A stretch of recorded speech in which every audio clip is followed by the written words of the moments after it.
Hey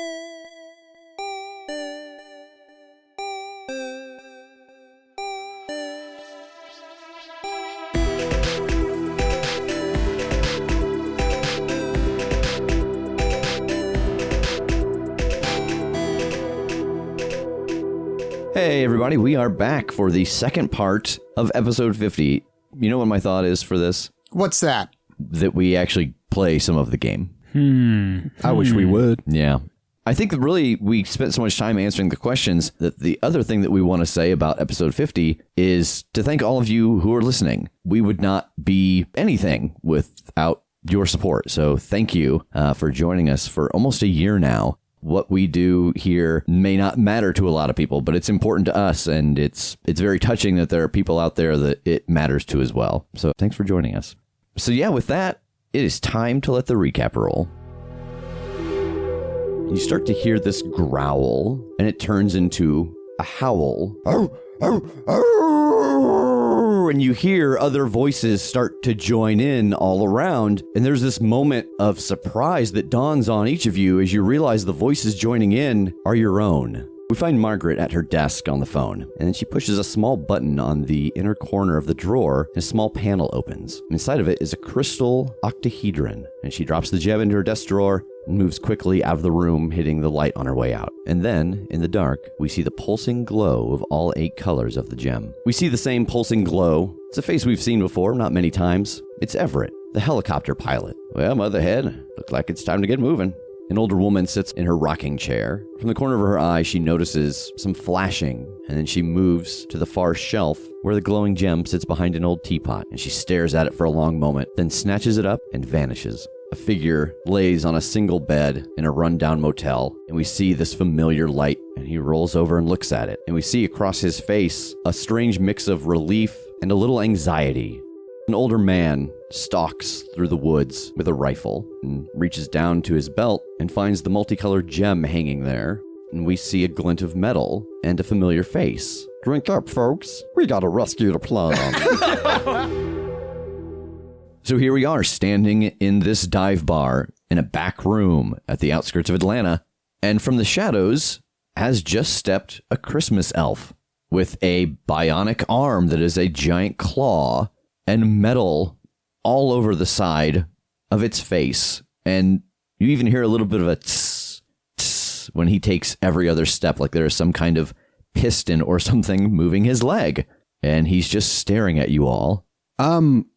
How long has the North Pole base been around? Would this have been something that was, like, under construction when we were still around or something? Yes, it would have been in construction right towards the end. So is it possible that we might even recognize what this is? Like, that it is a North Pole elf? It is very possible, yeah. I think really that's up to you guys, whether you think you ever went there. Yeah, I feel like I would have, just out of, like, curiosity. Like, you know, I like the pursuit of knowledge and information, that I would have wanted to see this crazy next level undertaking. Yeah, I think I like kind of kneel down and like wave a hand in front of his face. And I'm like, well, I will be damned. This is a whole step ahead of when I last saw your kind. Man, I don't know where you're from, but usually people like shake hands, not shake hands in front of my face. That's kind of rude. Oh, yeah, sorry. And I'll hold out a hand to shake. Which one? Oh, God. I mean, it would just have to be my right hand. Yeah, and he shakes your hand with a big mechanical claw. Man, it's good to meet you, Wallace. It's good to meet you, too. What's your name? Jingles. Jingles. Yeah, of course it is. Well, they've certainly worked on a few upgrades in the last few years, haven't they? Yeah, I mean, there's not a whole lot that, we can't do in the sense of, like, robotics. And, like, I got this thing. And he clamps it shut a couple times. I'll probably mess somebody up with this. Good Lord. It's a small world. Sure has gotten real dark. That's a strange comment for a man who sleeps with a monster. Touché. Siobhan is cackling right now. Okay, so you're the one that brought us here then? Yeah. And who are we rescuing? Well, I don't know how much you guys pay attention to the IPT newsletter, but the current kind of lead team, man, something bad happened to them and they gone missing. Okay. I mean, that's just part of the risk of the job. We all agreed to that when we worked for the IPT. What's so special about this one? Why you need us back? Well, they didn't get taken like they're missing. We know where they are, and, well, here, let me show you. And he walks over to the table and he hops up on a chair and pulls out a couple of newspapers and unrolls them. And you see a bunch of black and white photos on front pages of biker gangs robbing banks, robbing semis, setting fires, starting fights. And he sets down 3 photos. And in each one of those black and white photos on the newspaper, you can see at least one of the faces from the 3 portraits he has set down. I think I recognize one of those faces. And I'll hold up Jake's picture. Oh, yeah? Yeah, he's been on the news a fair amount in the last few months. Yeah?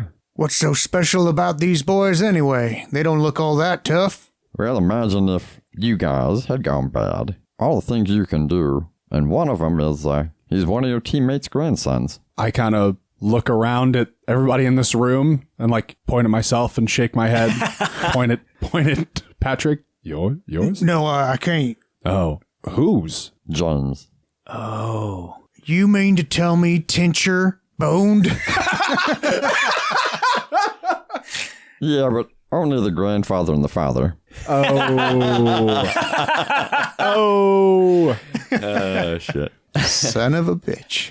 And he was able to recreate his grandfather's work. So who's got him then? It's not a group I had ever heard of before, but they either started fast or kept themselves hidden for quite a long time. But it's called the Monarchs of the Moon. And they were kind of a biker gang, but now it seems like they're just a gang. All right, so these 3 have gone rogue, and we're trying to capture them? Yeah, I mean, if you can. What turned them in the first place? I'll be honest, that's the other part of the reason that I got you all involved. Because what turned them is, it's that werewolf serum your group created. Well, were they using too much of it? Well, what we discovered was that a werewolf got word of what it was and what it was doing, and he went back in and replaced his own blood in every vial so that he could get thrall over people. That's unanticipated. And clever. So these aren't just some wolf men that we're dealing with. They're at least somewhat smart, somewhat clever, probably prepared. Somewhere along the line, somebody's got some smarts. How do you know all this, Jingles? Well, the North Pole was destroyed and the rail was taken. And you see that his eye twitches, the mechanical one. She was able to upload most of her memories into my system. So while there is not an active Noelle consciousness inside of me, I do have access to most of her old files and scans and videos and photographs. So if you are all willing, I do have a map of where their base is located. Rev, did you just now decide that the Jingles voice was killing you and make this, this story decision? That was in Jingles. TJ hadn't picked him up. It just would have been another one of those unfound threads.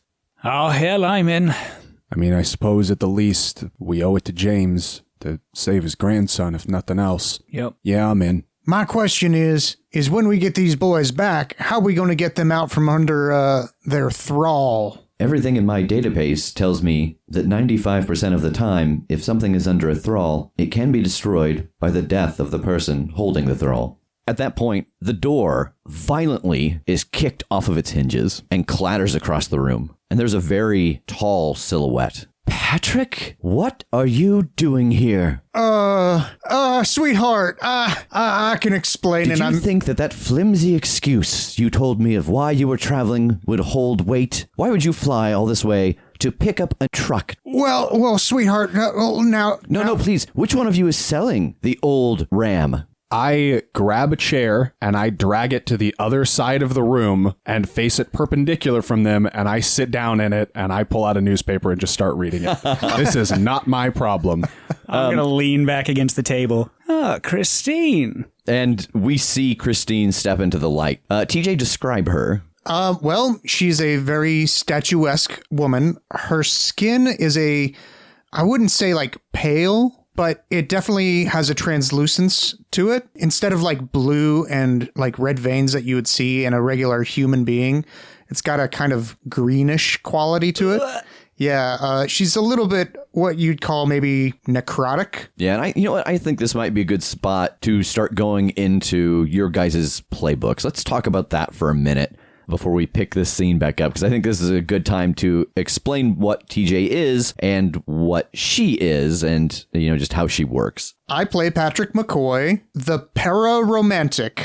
It doesn't actually have like a descriptor on here like it usually does with our regular playbooks, but one of the moves kind of gives us a bit of that, and it's called Supernatural Guide. You have a most likely intimate connection to some supernatural being who is your guide into the world beyond.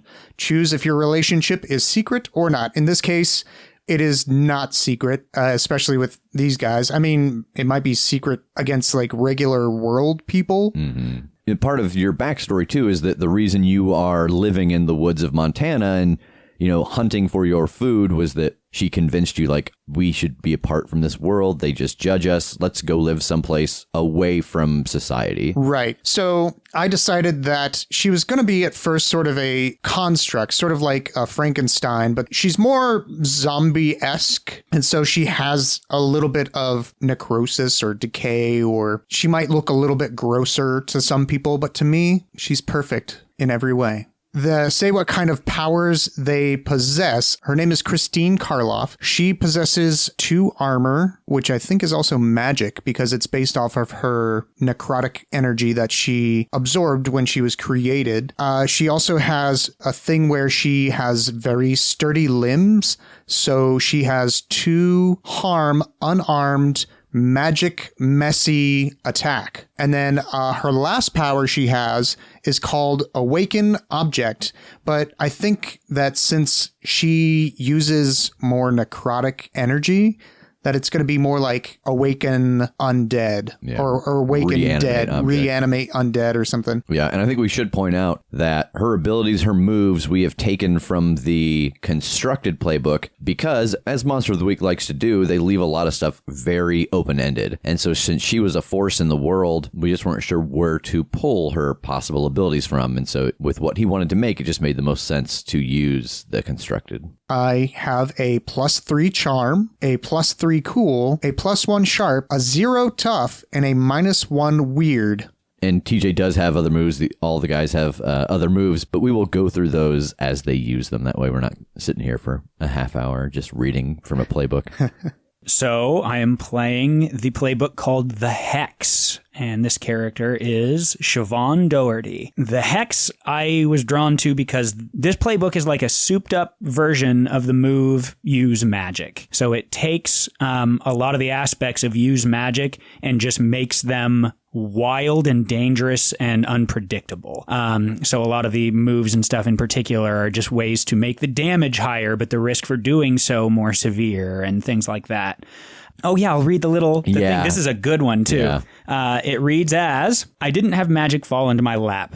I'm not blessed. I'm not one of the scary children. I'm just a girl who found a way to give herself the strength to fight this war. I don't have the option of not taking this risk. So I like the idea for her that, her family was in this to a degree and she ignored it for a long, long time. She had a family. She had a first husband and some kids. They were killed and she took up arms. She found all of the stuff that she had been ignoring and then fell in with these people and fell in love with the man that would become her new husband and so on.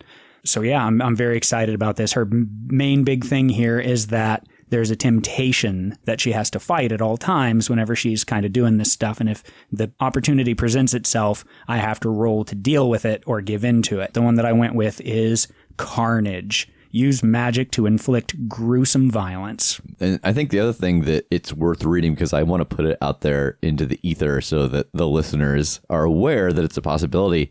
What happens when you fail Use Magic? So essentially what this is called is Bad Luck Charm. Whenever you use magic and miss, the backlash never affects you directly if there's someone else around to hit. It'll go for allies, other hunters, innocent bystanders, etc. Sometimes, every so often, it might even hit an enemy. Yeah. So I'm like immune to my own horseshit. Yeah, you are like Scarlet Witch in the comics. Yes. That just when it gets out of control, it never seems to hurt her. It hurts everyone around her. Mm-hmm. And what are your stats? I have a -1 charm, +1 cool, +1 sharp, +1 tough, and +3 weird.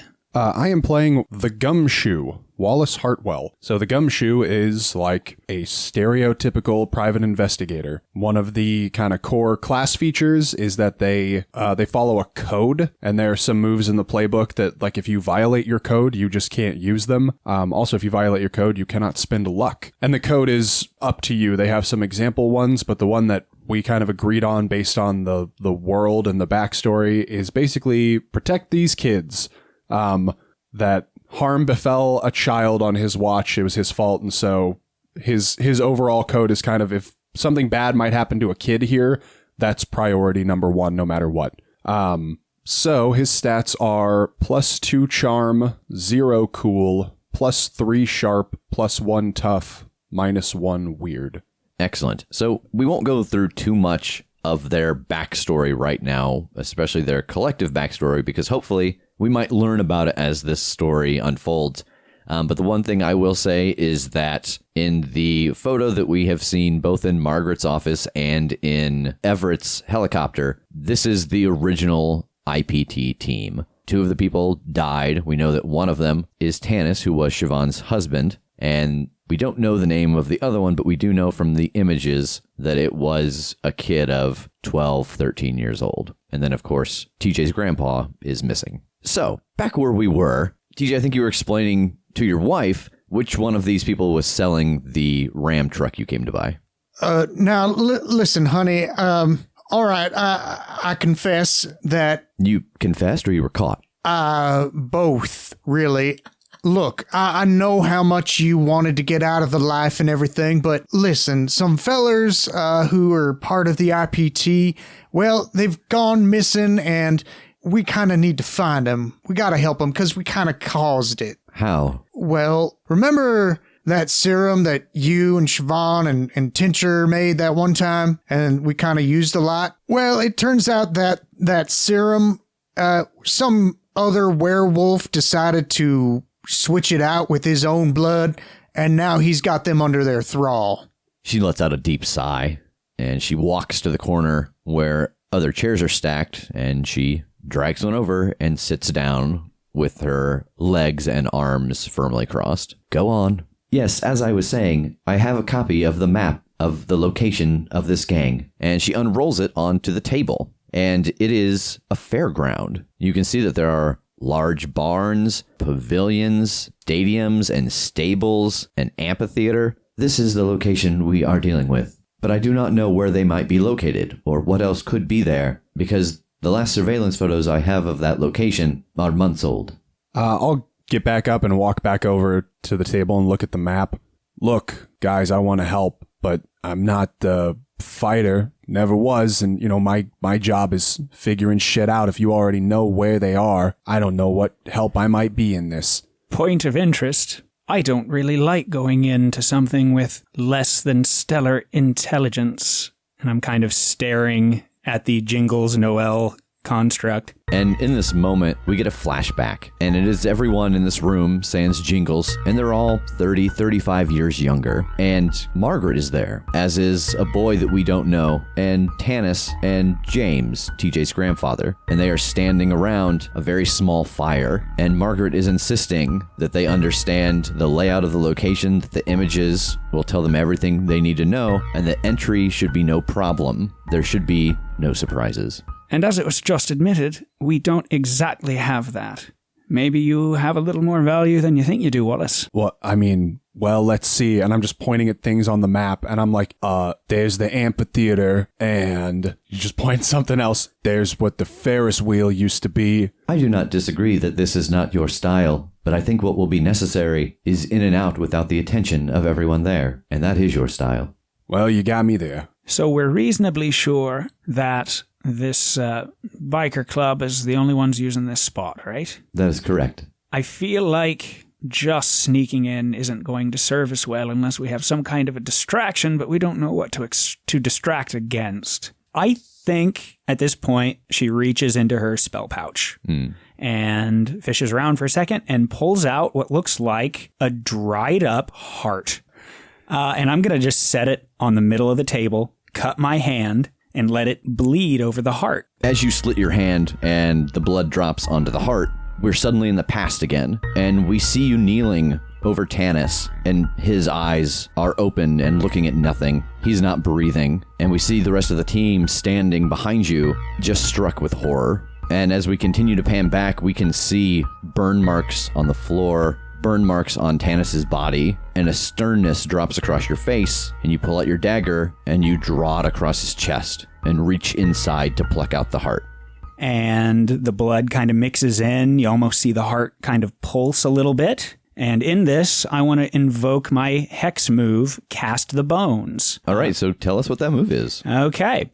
Once per mystery, you may perform some kind of divination, such as tarot, casting the bones, reading entrails, etc., to glean information about the future. And then it gives me hold that I can essentially use investigate a mystery right now, or a couple of other special questions that they have on the list. So roll it. I'm sure that Wallace's reaction is just what mine was, just kind of looking away and shaking his head like, God, I can't believe this stuff happens.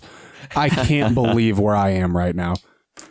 Oh my God, that's a 7. All right, you get a hold 1. What's being concealed here? All right, so as you are standing there with this slowly beating heart laying next to this map, your vision starts to change and the map starts to shift, almost like it's moving, like you're looking at it through an aquarium, and you start to see little specks moving around inside of it. And then all the roofs are gone. And so the buildings that are on this map, there's a pavilion, a horse stadium, a livestock pavilion, a 4-H barn, a building that contains a box office and bathrooms and a gift shop.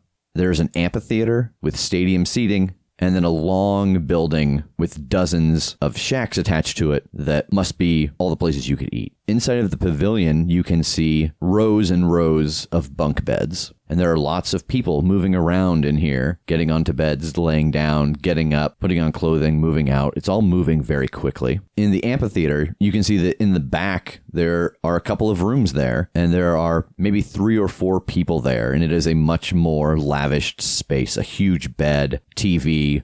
Inside of the building with the shopping center and the bathrooms and the ticket office, all you see are a lot of long tables set up with like Bunsen's and beakers. That's very interesting. Dr. Teeth is there. Just a bunch of Muppets running around. You see a lot of long, dark cases and people wearing masks, and they are messing with stuff on the table like they are putting something together. And then in the horse stadium next to the pavilion, you see 3 or 4 people who aren't moving. And because this is moving so quickly, you know that they must be trapped there because this is 40, 50 times speed as you see these little dots move around. And then in the pavilion, you see rows and rows of motorcycles. And then there doesn't seem to be anything inside of the 4-H barn. All right. I think that I motion them over to get an overhead view of this map altogether. And I start going down that list and kind of pointing out here, here, here, and here. Obviously, I think it's worth trying to figure out who's seemingly being held or tied up. But I don't know. I think it's my guess that whoever the leader of this is going to be in these nicer rooms over here. It doesn't seem like there are many people there either. Right here in that amphitheater, you mean? Yeah, right in the hole behind it. So I wish I knew who was there tied up, if that would be our boys or if they're still in the thrall enough to be in the barracks with the rest. I think I'm getting some more spell components out, and I just want to use magic. Since I have kind of a bead on where this is, we have the location and I've had this vision on top of it. Would that qualify me to attempt to see another place? There are really no regulations for see another place. Sometimes it's linked to, we've used it linked to a person. But I think since you can see this on the map and, if you took 2 minutes on someone's phone, you could have coordinates. I think that's completely justifiable. Okay, well, I'm going to try it. Roll it. That is still a 9. All right, so pick your glitch. I think it's just a short duration. So you cast this spell and you get a vision. It's very short, but you can tell that there are 4 people here and they are tied up and there is a little bit of food on the floor mixed in with like hay. They are soiled and bleeding, but not badly enough to be dying. And it is very clearly from the shapes you can see 2 adults and 2 children. Woo. When that fades, I don't think I can stop myself from instinctively glancing at Wallace. What? They've got kids. Okay, well, that decision made itself. I know where I'm going. All right, how are we doing this then? You all talk about a distraction, and I think I'm worse off than Wallace. The years haven't been too kind to me. I can't do much but fly that old bird. But with the right person with me, or the right thing to maybe push out or fire from it, that'd be one hell of a distraction. You put me on the ground, I'm probably not coming back. I mean, just like a gun. If you just fly over, like shooting a gun or something, I feel like that'll be a pretty good distraction. Get them all out of their place and looking up. All right, so is that with in mind getting these people out while they're distracted, or cutting the head off of the snake? I mean, we could try to do both.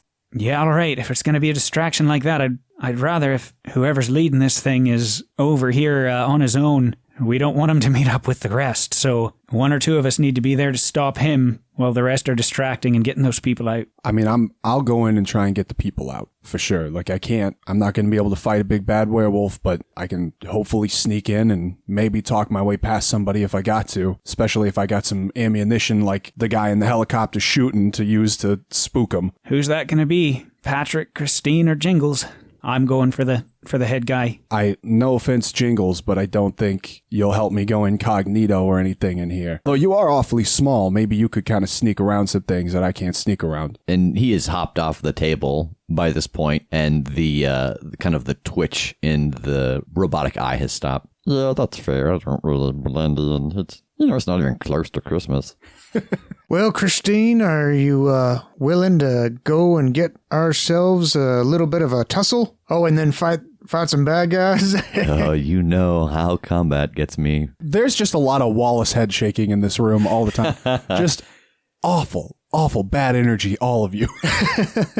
It has been a long time, but I think I still remember how to take part in the martial arts. Well, then I guess we're going after the head of the snake then. Jingles, as long as you can keep yourself out of sight when you need to be out of sight, if you can come with me and, have my back, that would be great. I could get a bigger cloak. No, just like we'll creep up from the west or whatever, and as they fly over and, we see people spill out, we'll just stay tucked around the corner. But if I need to, if I see a person that's not moving and I need to talk to them, you just stay in a bush. And if me talking them out of it doesn't go well, you come clobber them with your big old claw. Oh, yeah. Like that. Check this out. And he takes his big cloak off and kind of puts it on the mechanical side. And then he just falls over. Like his eyes just go slack. Did he just kill himself? Right when we decided that we could use him. And he does. He just, it looks like you can't see the other half, but he looks like, it's like Toy Story. He looks like just an inanimate, like lawn gnome. Yes, perfect. That. If you can just do that, I don't know how I'll explain why there's an elf toy on the ground, but that's easier than explaining why there's a elf cyborg helping me. And you see his one good eye like start to turn and look at you, and then it winks.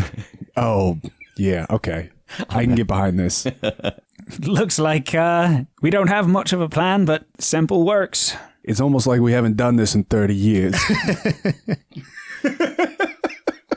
And to emphasize that point, I get out of my chair, but very slowly, and you hear just like my knees just crack. He's using his rifle as a cane. Yep.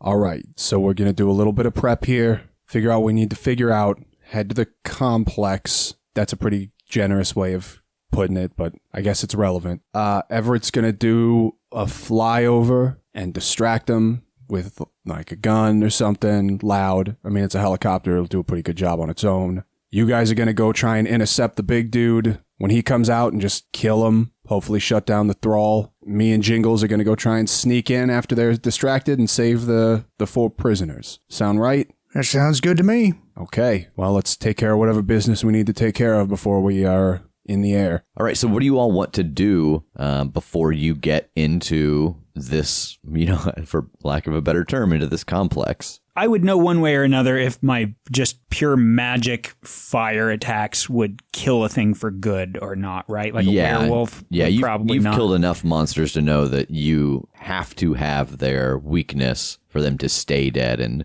from what you guys know, it's essentially silver and wolfsbane. Right. So that would be on the list to figure out how to get something to cap off burning them to the ground. Yeah. You could essentially Wolverine them where they're just a skeleton, but they are going to grow back. Right. Well, I think I honestly should roll my bond abuse because I kind of abused our relationship a little bit here. You did. So explain that. What is bond abuse? So bond abuse is whenever you do something to abuse the bond with your guide, like acting against them or not giving them enough attention, roll plus charm. I think in this case, it's kind of like I've trusted this person for so long and then I didn't give them a heads up on this or anything. Yeah, so, you lied to her to get Yeah, here. basically. So that's a form of abuse. Okay, roll it. So yeah. That's an 8. All right, so what do you get for that? So on a 7 and 9, choose one of the bond abuse options below. So one of them is mark off a box in your relationship status track. You may not channel the power of your bond for the rest of the mystery. You gain the unwelcome attention of others of your guide's kind. And then the last one is someone who shouldn't know finds a clue about your relationship with your guide. So what I'm going to do in this case, since I got an 8, is I'm going to mark off a box in the relationship status track. And that goes from, there are 7 boxes, and they go from loving to broken. And whenever it goes to broken, eventually our relationship basically is ended. Oh, the relationship ends. Do you think that, and this is kind of a loaded question, do you think in your relationship right now you are at 7 empty boxes? Like, is this the first tick against you, or do you think you have any others? Well, I think because we've spent the past 30-ish odd years or so with each other that we've had enough time to bond to where those particular boxes, I think, are in the loving track. That anything that's been done has been healed. Right. Because you guys are a pretty lovey couple. Right, exactly. And so since I have that going on, I feel like I could use another of my moves called bonding time. So if you spend some quality time with your guide instead of working on the current mystery, you can roll plus charm. And on a 10, you hold 2. And on a 7 and 9, hold 1. And then I guess on a miss, you don't get anything, or you get to play around with it. Yeah, I think that is completely feasible. Everybody's kind of got something that they're actively doing for the mission. You guys have got a, couple hours of a flight ahead of you. So I think that you could totally use that in the time, since you're not really spending that time to focus on the mystery. Sure. And so I think the way this culminates is it's like, I am so sorry about this, love. I'm going to get you some flowers and everything, and it's going to be a wonderful time. We're going to go back to the way it was. After this is done, we're not going to be talking to these people anymore. So roll it. All right. You got your reservation at the Olive Garden. That's right. That's a lot better. That's a 10. All right. So what do you get with a 10? On a 10, I get a whole 2. So I can pick to erase 1 mark in your relationship status track, which I'm going to do. Okay. Since I have 2 of those, I might as well use the other one. I'm going to take a +1 forward for the next whatever I do. Jake, you got anything you want to do? I am going to use one of my moves. It is called the Naked City. You have lots of personal contacts wherever you go.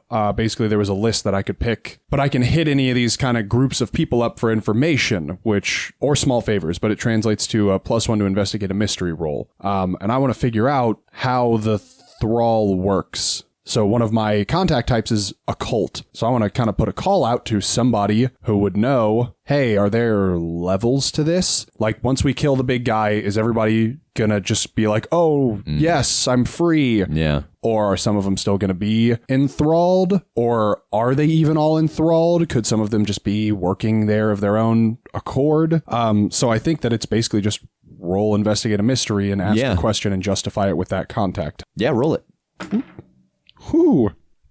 13. All right, so you get a hold too. And I've got advanced investigate a mystery, so I can kind of just ask literally anything I want. Like exactly what you just explained to him. Yeah, so I guess the first one will just be, are there levels to the thrall? So I think that this is the 50th episode, and a couple of you have had this move for a while. This is the first time anyone has actively asked a question that wasn't on the list. Yeah. And it's fascinating that it's a character who we have just met. That's awesome, because now Jake is also the 50 millionth customer. Yay! Jake wins episode 50. We'll see you next week. The end. So yes, the thrall is 1 level. You are in it, the end. It basically causes you with this werewolf's thrall to just give in to all of those primal instincts. And the other thing that he knows with this full success is that the thrall can be changed. If someone essentially, like in nature, can show dominance, now they are in control of that thrall. So like if I have thralled you guys and Jake comes in and punches me in the face and throws me down the stairs, he now has the thrall over the two of you. So kicking the shit out of the dude could put us in charge of everybody, and killing the dude would free everybody. Killing the dude would free everybody. Kicking the shit out of him would only transfer the thrall to you if you were a part of that thrall. Oh, okay. And this is just for werewolves. He does point that out, that vampires and stuff like that don't work that way. Okay. What could I do to, what is the word I'm looking for? To kind of get in their good graces? Like, what kind of action or gesture is something that a werewolf would immediately be like, yeah, this guy's all right? Like if you get caught, what could you do to fit in? Yeah, like if I'm trying to get into that room and it turns out that there's one in there, what could I do? What kind of like chest beating, kind of shit that they would go, hell yeah. Yeah, I like this dude. You're all right. I think that it would be if you were confronted, whoever was kind of leading that group, just punch him in the face. Like, okay. Because they're all going to know that you're mostly unpowered just by your smell, but you're this 70-year-old man kicking around and, this kind of monstrous thing gets in your face and you don't show fear. It's going to endear you to a lot of them and maybe consider making you one of them. Sick. I love this. I would also like to go and get a bunch of T-bone steaks. Raw T-bone steaks. Yeah. Very Looney Tunes. Yeah, yeah. Yeah, that's no problem. You can run down to the H-E-B. That's a few blocks from this bar before you get into Everett's copter, Mother Hen. So we jump to everybody standing inside of Everett's helicopter, Mother Hen. Again, it is got essentially a bed in it. It's got a lab. It's got a huge area filled with weapons. It is clustered. Everything that a 70-year-old man has kept, plus all of his monster hunting gear, resides inside of this helicopter. And the back door is open, and we see Patrick come in with a couple plastic bags filled with meat. So you actually had an idea on the drive over here. I was trying to figure out what could I do. It's kind of dangerous to shoot a gun and fly a helicopter at the same time, and anything big enough to do damage or take notice I probably couldn't handle. But it occurred to me I could probably attach something to the underside and maybe with someone's assistance rig up a button or something, because and he pulls a blanket off of a flamethrower. I haven't used this in quite a while, but it could get some use today. Oh, Everett, I missed you. And, for everyone here, with the exception of Siobhan, this contraption is new and it's very strange. Siobhan, I think that you have seen it before because once or twice a year, either you come to him or he flies over and you guys have a meal. It seems that most of the people have not kept a connection with one another, but Everett and Siobhan have. And, obviously he has kept a little bit of connection with Margaret, but not much. I assume he uses that flamethrower to cook the meal with, right? And that's why it's so familiar to them. He's like, look what I can do. And he sets a table and puts steak and potatoes on a plate and just sprays the flamethrower. So yeah, I've got a decent amount of things in here. If there's anything you think that might be helpful to y'all. We need silver wolfsbane to cap them off. Oh, sure. And he goes over to the place where all of these jars and weapons and crates are. And could someone hold me? Could someone hold me? I'm so scared. Could someone hand me 2d6? I'm so excited. I'm so scared. Oh, God. I freaked out for a second because the way that I pick up 2 dice, because we deal with 2 dice all the time, is I always grab the connecting point of them so that it's just, I'm holding both at the edge. And TJ gave me 2 different sized dice. And for a minute, my world didn't make sense. Part of that might still be the medicine. All right, so he got an 11. So he has what you guys need and plenty of it.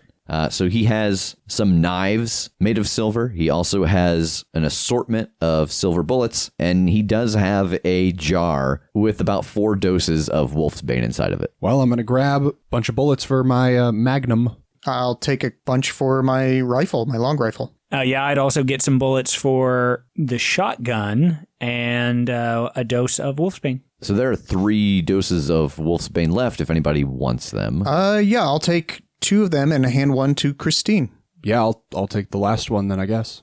All right. You say he has like silver daggers and stuff? He does. I'll take one. I'll take a dagger just for the hell of it. Yeah, might as well, just in case. I'm going to hide it in basically in my sock, like a leg blade. Same. Could I put one on the end of my rifle as a bayonet? I don't see why not. Okay, well then I'm going to do that. Just some duct tape or... Yeah. I would recommend Gorilla Tape over duct tape. Oh, okay, well then Gorilla Tape it. This episode sponsored by Gorilla Tape. Hey, who's that at the door? Yeah, it held my mechanical wings on at C2E2 last year. Oh yeah, I remember that, Yeah, just like a layer of it, and it's like, this is where this lives now. Awesome. So, as you all fly on Mother Hen towards your destination, a couple of things happen. Patrick cooks a meal for everybody, leaving one of the steaks raw for Christine. Everett talks about how to signal, and the plan that you guys come up with is that when you are in place and you're ready for him to go, you'll each press your section of the multicolored gem, and once he sees that all 3 sides are lit up, he will go, and he tells you it'll take maybe 10, 20 seconds for him to be where he needs to be. And Jingles also plays for you all some audio and some video clips and shows you some more photos just so that you have a better sense of the people that you're looking for, so you can tell their voices, so you can tell their movements. He just wants you to be as familiar with them as possible. So you guys have been flying for a little while. A meal has been eaten, and you're getting close to this compound. Everett yells out to make sure to let him know when you want him to go. And he makes a wide arc, and about 3 miles away, he drops the strike team on the east and Wallace and Jingles about 3 miles away to the north. All right, so let's start with Wallace and Jingles. You guys have been dropped off on the north side. Anything in particular you want to do other than just head that way? Do I have any form of cover? Is it just open ground? It's mostly open ground, but you're also approaching from the side that has very few doors facing that way, windows facing that way. You know, you are not nearly as exposed as if you were coming from the south, for example. Then no, I guess not. I mean, I might just shoot the shit with Jingles and, ask some questions about what the organization's like nowadays and what's different, and share old stories about how it used to be with them and stuff. Yeah, and he tells you about how, the guys came to protect Noel and they were able to do it, and then they had to leave and something bad happened, and he's actually the last one remaining, and that he only survived because Jake found him and brought him back to IPT. His kind of first memory after that is TJ working on him, and then he remembers a bunch of people from the home base in Indianapolis working on him and kind of making him right, and that he was essentially waiting for the team to come back so he could join them. And he started to overhear all of the things that were going on. And because of the memories that he has from Noel, he remembers this team, and he was on his way to ask her to call you guys for help, and actually was essentially hiding behind a plant when he realized that she was holding the gem that Noel helped to create. And when he saw the look on her face and her put it back in the drawer, he knew she wasn't going to do it, and he feels responsible. He feels like he has to save the 2 guys that saved him. Third one, he can just take or leave, though. Yeah, right. All right, so roll luck. Oh dear. Okay. Hey, you know what? Mm-hmm. I'm going to go ahead and use another one of my moves. Okay. And what move is that? The postman always rings twice. Twice per mystery. As long as you follow your code, you may re-roll a roll. Yes, and you are absolutely following your code. You have kind of abandoned the rest of the group to save these kids. Good, because that was a fail, so hopefully this one's good. All right. You gotta be shitting me. Literally the exact same numbers on the exact same dice. Oh my god. All right, and let's jump to the other team. Is there anything that you guys want to do on your walk to this place? I would not initiate any conversation with either of them. And I think that as the three of you walk in silence, we again get a vision of the past. And there is this large monster dead on the ground. And Tass looks strange. There's something wrong with his eyes. And he has pulled out a weapon and started to fire it at the group. And we hear Christine saying to Siobhan, from everything that I know about the way that this creature works, you have to go to him and try to connect with him on an emotional level. And if you can do that, this mind-controlling creature will let him go. It is the only thing that can save him. So who would like to roll luck? I'll do it. Everyone can see it landed literally on its side. So yeah, here we that's go. like the first legit corrected eye we've ever had. Yeah, holy crap. Jesus. OMG, same. Literally the same roll As Jake. as Jake. Oh my. You can't use luck on luck, can you?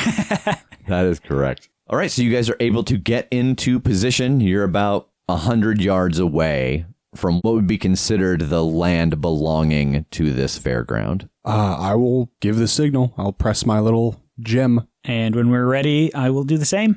I will also do the same. You hear the helicopter, which is strange because you did not hear it when you were in it. He has some wards on the blade so that they don't make a noise, but he has clearly done something to turn that off. So you hear the whipping of the blades, and there is music blasting from the speakers underneath the helicopter, and it is the flight of the Valkyrie. And as you all start to run in towards your objectives, you see him swoop down. Roll luck. And the helicopter hits bad on the corner of the building and goes down. It does not explode. It does not take a ton of damage, but he gets caught up on something and he starts to let loose with the flamethrower in an attempt to at least keep the distraction going as long as he can. Jake, you and Jingles get right up to the building where you know the hostages are being held. And from inside you hear, well, did you come looking for something? 'Cause, these are mine, and I'm not too inclined to give them up to somebody. These will make good eating in a couple days. The other group crest the stairs on the pavilion and start to run down. And a werewolf comes from the back onto the center stage, and they sniff and look all three of you up and down. And then they say, Well, did IPT send me some new recruits? and the realization hits the three of you that the voice of this werewolf belongs to one of the men you're here to save.